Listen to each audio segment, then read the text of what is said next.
Imaginez, un seul homme, sans royaume, sans héritage, sans armée, qui par la seule force de sa volonté va bâtir un empire. Un homme que l'Europe coloniale tout entière a tenté d'écraser, mais qui, pendant 20 longues années, a tenu tête à la plus puissante armée du continent. Il s'appelait Samori Touré. Certains l'ont surnommé le Napoléon noir, d'autres le dernier empereur d'Afrique de l'Ouest. Mais derrière ces surnoms se cache bien plus qu'un guerrier, un stratège, un diplomate, un visionnaire, un homme dont le nom résonne encore comme un cri de liberté. Et ce que vous allez découvrir maintenant risque de changer à jamais votre vision de l'histoire. Tout commence vers 1830, au cœur du Haut-Niger, dans l'actuelle Guinée. Samori naît dans le peuple mandingue, d'un père marchand et d'une mère respectée pour sa sagesse. Il n'est ni prince, ni héritier, rien ne le destine au pouvoir. Mais parfois, l'histoire choisit ses zéros. Adolescent, sa vie bascule. Sa mère est capturée par un chef de guerre local, Séré Bourleil, et réduite en esclavage. C'est une tragédie. Mais pour Samori, c'est aussi un réveil.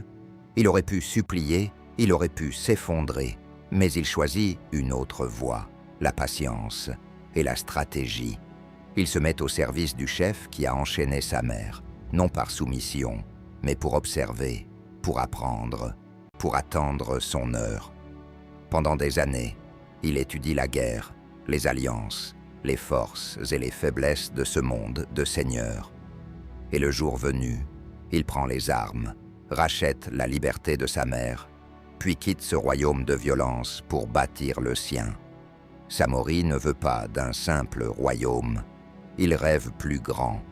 Il rêve d'un empire musulman, au-delà des clivages ethniques. Un empire organisé, moderne, capable de résister à la marée coloniale qui commence à engloutir l'Afrique. Dans les années 1860, il fédère les clans, rallie les villages et fonde une armée permanente. Cavaliers, fantassins, éclaireurs, tous entraînés, disciplinés, prêts à mourir pour son idéal. Ce n'est plus une troupe de guerriers traditionnels, c'est une machine militaire, l'une des plus redoutables que l'Afrique ait connue. Sa capitale devient Bizandougou, un centre politique et spirituel, mais ce qui rend Samori unique, c'est sa vision moderne. Il ne se contente pas de la tradition, il modernise. Il achète des fusils par des réseaux commerciaux ingénieux reliant le Sahara, la Sierra Leone et jusqu'à la côte atlantique. Il traite d'égal à égal avec les Européens, non comme un vassal, mais comme un souverain. Samori est un diplomate autant qu'un stratège. Mais à l'horizon, un nuage s'assombrit. En 1882, la France, déjà installée au Sénégal, lance sa grande marche vers l'intérieur.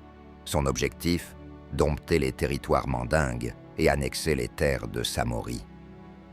La rencontre est inévitable. La France avance avec ses traités, ses cartes, ses mensonges diplomatiques, mais Samori refuse, ni or, ni sang, ni terre. Il ne cède rien. Alors commence l'une des guerres les plus longues et les plus acharnées de la colonisation française. Pendant près de 20 ans, Samori mène une guerre sans merci. Pas de grandes batailles rangées, mais une guérilla constante. Embuscades, attaques éclairs, retraites stratégiques. Il applique une tactique redoutable, la terre brûlée. Quand les Français approchent d'une ville, il ordonne l'évacuation, brûle les réserves, détruit les vivres. Vous ne posséderez que des cendres, disait-il. Et face au fusil Lebel moderne des Français, il riposte avec des Winchester obtenus grâce au port clandestin. Mieux encore, il apprend à forger lui-même ses propres munitions. À plusieurs reprises, il inflige aux colonnes françaises des défaites cuisantes. Samori n'est pas qu'un guerrier, il est un stratège hors norme, capable de transformer la moindre faiblesse en force. Mais les années passent, les ressources s'épuisent, l'or se fait rare, les Alliés se retournent contre lui, et la France ne faiblit pas. Elle envoie ses meilleurs officiers, ses troupes coloniales aguerries, décidées à en finir. Samori refuse de plier, alors il prend une décision impensable, déplacer son empire tout entier. Femmes, enfants, soldats, troupeaux, artisans, des milliers de personnes marchent, traversant des centaines de kilomètres à pied, de la Guinée jusqu'au nord de la Côte d'Ivoire. Un peuple entier en exode, guidé par la volonté d'un seul homme. De Kong, sa nouvelle capitale, Samori relance son rêve impérial. Quel chef moderne aurait osé cela?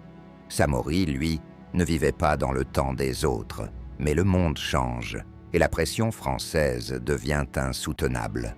En 1898, après 2 décennies de lutte, Samori est capturé à Guélémou. Enchaîné, humilié, il ne cède pourtant pas. Il ne signe aucun traité, il ne demande pas pardon. Exilé au Gabon, il meurt en 1900, seul mais debout, invaincu dans son esprit.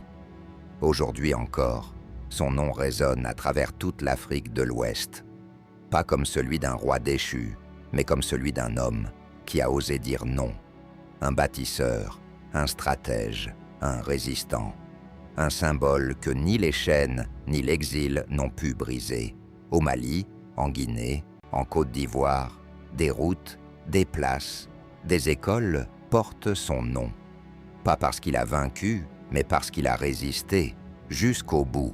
Samori Touré n'était pas seulement un empereur. Il était une muraille vivante contre la colonisation, un rêveur de grandeur dans un continent assiégé, un esprit libre dans un monde de chaînes. Et à travers son histoire, une vérité demeure. L'Afrique n'a jamais été une terre soumise. Elle a toujours su se battre, dire non et rêver empire.